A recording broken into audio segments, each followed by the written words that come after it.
ডিসেম্বরের মধ্যে নির্বাচন হতে হবে, তারুণ্যের সমাবেশে তারেক রহমান। সরকারকে প্রয়োজনীয় প্রস্তুতি নেওয়ার আহ্বান। অন্তর্বর্তীকালীন সরকারের প্রতি আহ্বান, আগামী ডিসেম্বরের মধ্যেই জাতীয় নির্বাচন অনুষ্ঠিত হতে হবে। যে কোনো পরিস্থিতিতে আগামী জুনের মধ্যে জাতীয় নির্বাচন হবে ঘোষণা প্রধান উপদেষ্টার। জাপানে কাটছে কর্মব্যস্ত সময়। অবৈধ সম্পদ অর্জনের মামলায় তারেক রহমান ও জুবায়দা রহমান খালাস। বিচার প্রক্রিয়া সঠিক ছিল না, হাইকোর্টের পর্যবেক্ষণ। কারামুক্ত হলেন জামায়াত নেতা আজহার। পাশে থাকার জন্য সবার প্রতি কৃতজ্ঞতা। আগের সব বিচারিক হত্যার বিচার দাবি। বাংলাদেশের সামরিক উপস্থিতির অভিযোগ নাকচ চীনা রাষ্ট্রদূতের। পণ্য রপ্তানিতে মিলছে শুল্কমুক্ত সুবিধা। গেল 10 টন। বিদেশি শিক্ষার্থীদের বিরুদ্ধে কঠোর যুক্তরাষ্ট্র। অনির্দিষ্টকালের ভিসা অ্যাপয়েন্টমেন্ট স্থগিত। দুয়ার খুলছে অন্যান্য দেশে। এবং প্রথম টি-20তে রাতে পাকিস্তানের বিপক্ষে মাঠে নামছে বাংলাদেশ। হারের বৃত্ত ভেঙে টাইগারদের ঘুরে দাঁড়ানোর চ্যালেঞ্জ। দর্শক, আমন্ত্রণ সংবাদ সন্ধ্যায়। শুনছিলেন শিরোনামগুলো, সঙ্গে থাকছে আমি তানজিয়া জ্যোতি। ডিসেম্বরের মধ্যে জাতীয় নির্বাচন হতে হবে, সাফ জানিয়ে দিলেন বিএনপির ভারপ্রাপ্ত চেয়ারম্যান তারেক রহমান। নির্ধারিত সময়ে ভোট আয়োজনে সবাইকে প্রস্তুতি নেওয়ার আহ্বান জানান তিনি। অন্তর্বর্তী সরকারের কারো রাষ্ট্র পরিচালনার ইচ্ছা থাকলে পদত্যাগ করে নির্বাচনে অংশ নেওয়ার আহ্বানও জানান তারেক রহমান। রাজধানীর নয়াপল্টনে তারুণ্যের সমাবেশে এসব কথা বলেন তিনি। বাকিটা থাকছে সাইফুল রিপনের প্রতিবেদনে। তারুণ্যের রাজনৈতিক অধিকার প্রতিষ্ঠায় নয়াপল্টনে দলের কেন্দ্রীয় কার্যালয়ের সামনে আয়োজিত সমাবেশ নির্ধারিত সময়ের আগেই পরিণত হয় জনসমুদ্রে। প্রধান অতিথির বক্তব্যে বিএনপির ভারপ্রাপ্ত চেয়ারম্যান তারেক রহমান তরুণদের উদ্দেশ্যে হাজির করেন নতুন স্লোগান, দিল্লি নয় পিন্ডি নয়, নয় অন্য কোনো দেশ, সবার আগে বাংলাদেশ। দিল্লি নয় পিন্ডি নয়, নয় অন্য কোনো দেশ, সবার আগে বাংলাদেশ। তারেক রহমান অভিযোগ করেন, সংস্কার নিয়ে কালক্ষেপণ করে নির্বাচন বিলম্বিত করে অন্তর্বর্তী সরকারের কেউ কেউ ভিন্ন উদ্দেশ্য হাসিল করতে চায়। আগামী জাতীয় নির্বাচন অনুষ্ঠান নিয়ে মনে হয় এরই ভিতরে টাল বাহানা শুরু হয়েছে বা চলছে। কথিত অল্প সংস্কার আর বেশি সংস্কারের অভিনব শর্তের আবর্তে ঘুরপাক খাচ্ছে আগামী জাতীয় নির্বাচনের ভবিষ্যৎ। অন্তর্বর্তীকালীন সরকারের ভেতরে এবং বাইরে কারো কারো মনে হয় কিছু ভিন্ন উদ্দেশ্য রয়েছে। জনগণের বিশ্বাস নষ্ট হয় এমন কোনো কাজ থেকে বিরত থাকতে অন্তর্বর্তী সরকারের প্রতি আহ্বানও জানান তারেক রহমান। গণতন্ত্রের পক্ষের রাজনৈতিক দলগুলোকে দয়া করে প্রতিপক্ষ বানাবেন না। যদি আপনাদের কেউ রাষ্ট্র পরিচালনায় থাকতে চায় তাহলে সরকার থেকে পদত্যাগ করে জনগণের কাতারে আসুন, নির্বাচন করুন। যদি ভবিষ্যতে নির্বাচনে জনগণের রায় পান তাহলে আবার সরকারের দায়িত্ব গ্রহণ করুন। এ সময় ইশরাক হোসেনের শপথের ব্যবস্থা না করে সরকার স্বৈরাচারী আচরণ করছে বলেও অভিযোগ করেন তারেক রহমান। ইশরাকের ক্ষমতা গ্রহণ বা ইশরাকের শপথ গ্রহণে বাধা সৃষ্টি করে আজ আমরা আবারও স্বৈরাচারী মানসিকতার বহিঃপ্রকাশ দেখতে পাচ্ছি।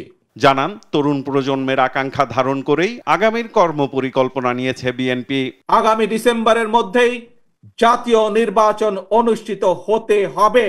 আগামী ডিসেম্বরের মধ্যে আপনারা জাতীয় নির্বাচন অনুষ্ঠান অনুষ্ঠিত হয় তার প্রস্তুতি নিতে শুরু করুন। আমরা জাতীয় সঙ্গীতে চলে গেলাম।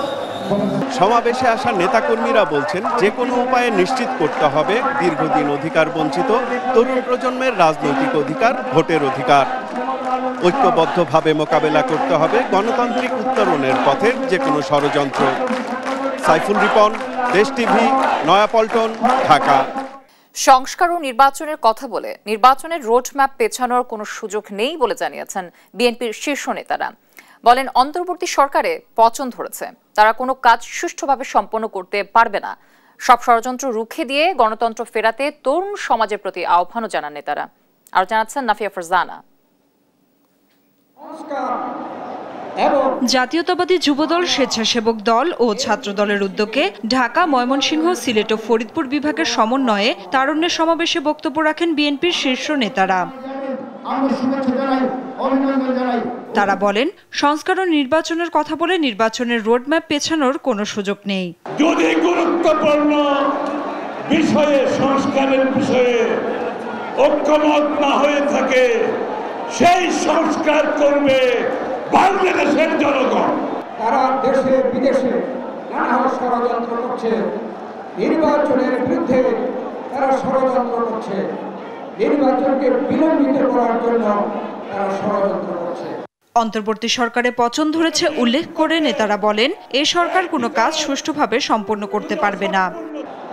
এদেশের গণমানুষের আস্থার একটি সরকার ছিল, কথাটা একটু বুঝে নেওয়া সাংবাদিক ভাইরা, আস্থার প্রতীক ছিল এই সরকার, কিন্তু এই 9 মাসের কার্যক্রমে এই সরকারের কাছ থেকে আমরা কিছু পাই নাই, শুধু পেয়েছি অবজ্ঞা। যে ষড়যন্ত্র চলছে তাই আমাদের ষড়যন্ত্র রুখতে হবে, গণতন্ত্র ফেরাতে হবে। দেশে গণতন্ত্র ফেরাতে তরুণ সমাজ মুখ্য ভূমিকা রেখেছে উল্লেখ করে বিএনপি নেতারা বলেন সব ষড়যন্ত্র রুখে দিয়ে গণতন্ত্র ফেরাতে হবে। এদেশে গণতন্ত্র ফিরিয়ে আনার জন্য মুখ্য ভূমিকা পালন করেছে এদেশের তরুণ সমাজ। নাফিয়া ফারসানা, দেশ টিভি, ঢাকা। আগামী বছরে জুনের মধ্যে নির্বাচনের প্রতিশ্রুতি পুনর্ব্যক্ত করেছেন প্রধান উপদেষ্টা অধ্যাপক মোহাম্মদ ইউনূস। জাপানের সাবেক প্রধানমন্ত্রী ও জাপান বাংলাদেশ পার্লামেন্টারি ফ্রেন্ডশিপ লীগের প্রেসিডেন্ট তারো আসোর সঙ্গে সৌজন্য সাক্ষাতে কথা বলেন তিনি। সংস্কার, গণহত্যার বিচার এবং সাধারণ নির্বাচন এই 3টি গুরুত্বপূর্ণ ক্ষেত্রকে অগ্রাধিকার দিয়ে অন্তর্বর্তী সরকার কাজ করছে বলেও জানান ড ইউনূস। সাদ আহমেদের রিপোর্টে বাকিটা দেখব আমরা। প্রধান উপদেষ্টা ডক্টর মোহাম্মদ ইউনূসের সঙ্গে সৌজন্য সাক্ষাৎ করেছেন জাপানের সাবেক প্রধানমন্ত্রী ও জাপান বাংলাদেশ পার্লামেন্টারি ফ্রেন্ডশিপ লীগের প্রেসিডেন্ট তারো আসো। সাক্ষাতে যে কোনো ধরনের পরিস্থিতিতে ডিসেম্বর এবং জুনের মধ্যে নির্বাচনের প্রতিশ্রুতি পুনর্ব্যক্ত করেন প্রধান উপদেষ্টা। এছাড়া সংস্কার, খুনিদের বিচার এবং সাধারণ নির্বাচন এই 3টি গুরুত্বপূর্ণ ক্ষেত্রকে অগ্রাধিকার দিয়ে অন্তর্বর্তী সরকার কাজ করছে বলেও জানান তিনি। এছাড়া জাপানি আইন প্রণেতাদের কাছে রোহিঙ্গা শরণার্থীদের পরিস্থিতি ব্যাখ্যা করেন প্রধান উপদেষ্টা এবং রোহিঙ্গা প্রত্যাবাসনের এজেন্ডা প্রচারে তাদের সমর্থন চান। অন্যদিকে বাংলাদেশকে রাজনৈতিক স্থিতিশীলতার দিকে নিয়ে যাওয়ার জন্য ডক্টর ইউনূসকে ধন্যবাদ জানান তারো আসো। সেই সঙ্গে গণতান্ত্রিক উত্তরণের জন্য সাধারণ নির্বাচনের প্রয়োজনীয়তার উপর জোর দেন তিনি। এছাড়া তারো আসোকে বাংলাদেশ সফরের আমন্ত্রণ জানান প্রধান উপদেষ্টা। বুধবার বাংলাদেশ সময় বেলা 11:15টার দিকে 4 দিনের রাষ্ট্রীয় সফরে জাপান পৌঁছান প্রধান উপদেষ্টা। এই সফরে টোকিওতে অনুষ্ঠিত নিক্কেই ফোরামের ফিউচার অব এশিয়া সম্মেলনে অংশ নেবেন তিনি। সাদ আহমেদ, দেশ টিভি, ঢাকা। জ্ঞাত আয় বহির্ভূত সম্পদ অর্জনের অভিযোগে করা মামলা থেকে খালাস পেলেন বিএনপি ভারপ্রাপ্ত চেয়ারম্যান তারেক রহমান ও তার স্ত্রী ডাক্তার জুবাইদা রহমান। রায়ের পর্যবেক্ষণে হাইকোর্ট বলেন জুবাইদা রহমানকে যে প্রক্রিয়ায় সাজা দেওয়া হয়েছে সেটি সঠিক হয়নি। এ মামলার গোড়ায় গলদ ছিল বলে জানান দুদকের আইনজীবী আসিফ হাসান। সাবরিনা মজুমদার রিপোর্ট। 6 মে দীর্ঘ 17 বছর পর আওয়ামী আমলের বিভিন্ন মামলার সাজা নিয়ে দেশের মাটিতে পা রাখেন তারেক রহমানের স্ত্রী ডাক্তার জুবাইদা রহমান। এর পরপরই আইনি প্রক্রিয়ায় সক্রিয় হন তিনি। এ প্রেক্ষিতে দুর্নীতি মামলায় 3 বছরের সাজার বিরুদ্ধে হাইকোর্টে আপিল করেন জুবাইদা রহমান। তার আবেদনের প্রেক্ষিতে 587 দিনের বিলম্ব মার্জনা করেন হাইকোর্ট। সেই সঙ্গে 14 মে এ রায়ের বিরুদ্ধে করা আপিল শুনানির জন্য গ্রহণ করেন। পরে দীর্ঘ শুনানি শেষে বুধবার বিচারপতি মোহাম্মদ খসরুজ্জামানের একক হাইকোর্ট বেঞ্চ ডাক্তার জুবাইদা রহমানকে খালাসের রায় দেন। এ মামলায় আপিল না করলেও অবৈধ সম্পদের কোনো সত্যতা না পাওয়ায় খালাস পান বিএনপির ভারপ্রাপ্ত চেয়ারম্যান তারেক রহমানও। আদালত পর্যবেক্ষণে বলেন যে প্রক্রিয়ায় এ মামলায় সাজা দেওয়া হয়েছে সেটি সঠিক হয়নি। একটি টাকাও, একটা সম্পত্তিও কিন্তু তারেক রহমান সাহেবের বা ওনার স্ত্রীর যে মামলা আপনার সামনে আছে তার টোটাল প্রপার্টির হিসাব এখানে আছে। সেখানে বাংলাদেশের বাইরে, অর্থাৎ এই 54,000 বর্গমাইলের বাংলাদেশের বাইরে তার একটা টাকা কোনো ব্যাংকে অথবা কোনো প্রপার্টি তার বিরুদ্ধে তার পাওয়া যায়নি। এদিকে এই মামলার ত্রুটির দায় স্বীকার করেন দুদকের আইনজীবী। মিনিমাম যে একটা মানুষের বিরুদ্ধে তুমি অভিযোগ গঠন করছো তার বিরুদ্ধে অভিযোগ কি, একজন আসামি ভবিষ্যতে এসে যাতে তার যুক্তি খণ্ডন করতে পারে এই অভিযোগগুলোর ভিত্তিতে, সেই অভিযোগটাই উনি চার্জের মধ্যে লেখে নেন। এই চার্জটা হচ্ছে ডিফেক্টিভ, এগুলো হচ্ছে তাড়াহুড়ো করতে গিয়ে। সম্পদের তথ্য গোপন ও জ্ঞাত আয় বহির্ভূত সম্পদ অর্জনের অভিযোগে দুদকের 2007 সালে করা মামলায় তারেক রহমানকে 9 বছর এবং জুবাইদা রহমানকে 3 বছর কারাদণ্ড দেন আদালত। দীর্ঘ 9 বছর পর ফাঁসির সেলে কাটিয়ে মুক্ত বাতাসে জামায়াত নেতা এটিএম আজহারুল ইসলাম বুধবার সকাল 9:30টায় বাংলাদেশ মেডিকেল বিশ্ববিদ্যালয় হাসপাতালের প্রিজন সেল থেকে মুক্তি পান তিনি। পরে শাহবাগ মোড়ে শুকরানা সমাবেশে যোগ দেন আজহারুল ইসলাম। এ সময় সবার প্রতি কৃতজ্ঞতা জানিয়ে আগের সব বিচারিক হত্যার বিচার দাবি করেন তিনি। হাসান আল মাহমুদের রিপোর্টে বিস্তারিত। বুধবার সকাল 9:30টা ধবধবে সাদা পাঞ্জাবি আর লাল দাড়িতে হাসি মুখে বাংলাদেশ মেডিকেল বিশ্ববিদ্যালয়ের প্রিজন সেল থেকে বের হলেন জামায়াত নেতা এটিএম আজহারুল ইসলাম।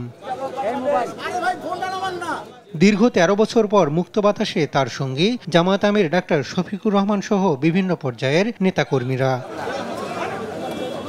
এর আগে সকাল থেকেই হাসপাতালের সামনে জড়ো হন বিভিন্ন পর্যায়ের নেতাকর্মীরা। কারামুক্ত আজহারকে নিয়ে শাহবাগে শুকরানা সমাবেশে যোগ দেন জামায়াত আমির। সেখানে সংক্ষিপ্ত বক্তব্যে জুলাই অভ্যুত্থানে অংশ নেওয়া সবার প্রতি কৃতজ্ঞতা জানান তিনি। এ সময় বিচারের নামে হওয়া হত্যাকাণ্ডের বিচার দাবি করেন এটিএম আজহার। ধন্যবাদ জানাতে চাই যাদের কারণে আজকে মুক্ত হওয়ার সুযোগ পেয়েছি। সেই 36শে জুলাই অর্থাৎ 5ই আগস্টের মহা বিপ্লবী নায়কদের জন্য আমি ধন্যবাদ জানাতে চাই। তাদের অক্লান্ত পরিশ্রম আন্দোলন, তাদের মাধ্যমে স্বৈরাচার ফ্যাসিস্ট সরকারের পতন হতে বাধ্য হয়েছিল। পরে জামাত আমিরের সংক্ষিপ্ত বক্তব্যের মাধ্যমে শেষ হয় শুকরানা সমাবেশ।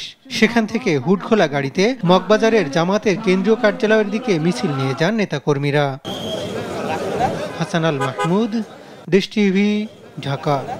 এটিএম আজহারের খালাসের রায়ের মাধ্যমে প্রমাণ হয়েছে জামায়াতের নেতা কর্মীদের ঠান্ডা মাথায় বিশেষ উদ্দেশ্যে গ্রেফতার ও হত্যা করা হয়েছে বলে জানান জামায়াত আমির ডাক্তার শফিকুর রহমান। রাজধানীর আল ফালা মিলনায়তনে এক মতবিনিময় সভায় এসব কথা বলেন তিনি।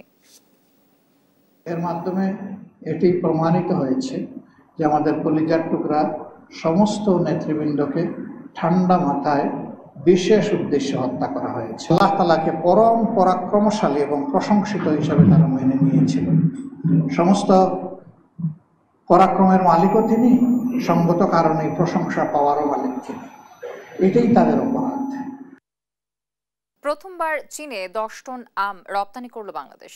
এই রপ্তানি কৃষি পণ্যে বাণিজ্য ঘাটতি কমাতে ভূমিকা রাখবে বলে মন্তব্য করেছেন বাণিজ্য উপদেষ্টা শেখ বশির উদ্দিন। জানান, বাংলাদেশ থেকে পণ্য রপ্তানিতে 100% শুল্কমুক্ত সুবিধা দিচ্ছে চীন। আর দ্বিপক্ষীয় বাণিজ্য আরও বাড়ার সুযোগ রয়েছে বলে জানান ঢাকায় নিযুক্ত চীনা রাষ্ট্রদূত। এ সময় বাংলাদেশে সামরিক উপস্থিতির অভিযোগ নাকচ করেন তিনি। তন্দ্রা তারুণ্যের প্রতিবেদন। আম উৎপাদন ও রপ্তানিতে এবছর রেকর্ড গড়তে যাচ্ছে বাংলাদেশ। চলতি মৌসুমে প্রায় 2,05,034 হেক্টর জমিতে প্রায় 27 লাখ মেট্রিক টন আমের উৎপাদন লক্ষ্যমাত্রা রয়েছে। যুক্তরাজ্য, ইতালি, ফ্রান্স, কানাডা সহ প্রতি বছর অন্তত 38টি দেশে যায় বাংলাদেশি আম। তবে এবারই আম রপ্তানির ক্লাবে যুক্ত হয়েছে চীন। বুধবার দুপুরে হযরত শাহজালাল আন্তর্জাতিক বিমানবন্দর থেকে চীনে যায় প্রথম চালানের আম। এ আম রপ্তানি উদ্বোধন করেন বাণিজ্য উপদেষ্টা ও ঢাকায় নিযুক্ত চীনা রাষ্ট্রদূত। এ সময় বাণিজ্য উপদেষ্টা বলেন, এর মধ্য দিয়ে কৃষি পণ্য রপ্তানিতে চীনের সাথে বাংলাদেশের বাণিজ্য ঘাটতি কমবে। শুল্কমুক্ত সুবিধায় শুধু আম নয়, চামড়াও বাংলাদেশ থেকে আমদানিতে আগ্রহ প্রকাশ করেছে দেশটি। চায়নার সাথে আমাদের ব্যাপক বাণিজ্য ঘাটতি রয়েছে এবং এই বাণিজ্য ঘাটতি প্রশমনের উদ্দেশ্যে চায়না সরকার আমাদেরকে শতকরা 100% পণ্যে শুল্কমুক্ত প্রবেশাধিকার দিয়েছে। অতএব এই আমগুলো আজকে চায়নার বাজারে সম্পূর্ণ শুল্কমুক্তভাবে প্রবেশ করবে। কোরবানির ঈদ কেন্দ্রিক যে চামড়ার বিক্রয় জটিলতা দূরীকরণের উদ্দেশ্যে ওনারা ওনাদের হাত সম্প্রসারণ করেছেন এবং আমরা আশা করি যদি প্রয়োজন হয় আমরা ওয়েট ব্লু চামড়া বা কাঁচা চামড়া রপ্তানিতেও আমাদেরকে চায়না সহযোগিতার হাত সম্প্রসারণ করেছে। এই সময় বাংলাদেশে নিযুক্ত চীনের হাই কমিশনার বলেন, চলতি মৌসুমে 100 টন আম নিবে চীন। এর মধ্য দিয়ে দ্বিপক্ষীয় বাণিজ্য আরো জোরদার হওয়ার আশা তার। চীনের 10 টন আম রপ্তানি করেছে বাংলাদেশ, যা আরো বৃদ্ধি পাবে আগামীতে। এর মাধ্যমে চীন ও বাংলাদেশের দ্বিপক্ষীয় বাণিজ্য আরো বাড়ার সুযোগ তৈরি হলো। সম্প্রতি যুক্তরাষ্ট্রের দাবি করা বাংলাদেশ সহ কয়েকটি দেশে চীনের সামরিক উপস্থিতির প্রশ্নে এমন যে কোনো সম্ভাবনা উড়িয়ে দেন দেশটির রাষ্ট্রদূত। এটা একটা প্রতিবেদন, এটা কোনো বিষয়ই নয় এবং এমন আগ্রহ নেই। বাংলাদেশ, পাকিস্তান, মিয়ানমার সবার সঙ্গেই আমাদের ভালো বন্ধুত্বপূর্ণ সম্পর্ক আছে। এখানে সামরিক উপস্থিতি চাই না এবং এ বিষয়ে আমন্ত্রণও পাইনি। তারা এমন তথ্য কোথা থেকে পেয়েছে আমার ধারণা নেই। আগামী সপ্তাহে চীনের বাণিজ্য মন্ত্রীর নেতৃত্বে দেশে আসছে ব্যবসায়ী প্রতিনিধি দল, যেখানে বিনিয়োগ ও অর্থনৈতিক সহযোগিতায় কয়েকটি সমঝোতা স্মারক সই হতে পারে বলে জানান বাণিজ্য উপদেষ্টা। তন্দ্রা তারুণ্য, দেশ টিভি, ঢাকা। সরকারি চাকরি সংশোধন অধ্যাদেশ বাতিলের দাবিতে বৃহস্পতিবার থেকে 1 ঘণ্টা কর্মবিরতি ঘোষণা দিয়েছে কর্মকর্তা কর্মচারী ঐক্য ফোরাম। সকালে সচিবালয়ে এক সংবাদ সম্মেলনে এ ঘোষণা দেয় তারা।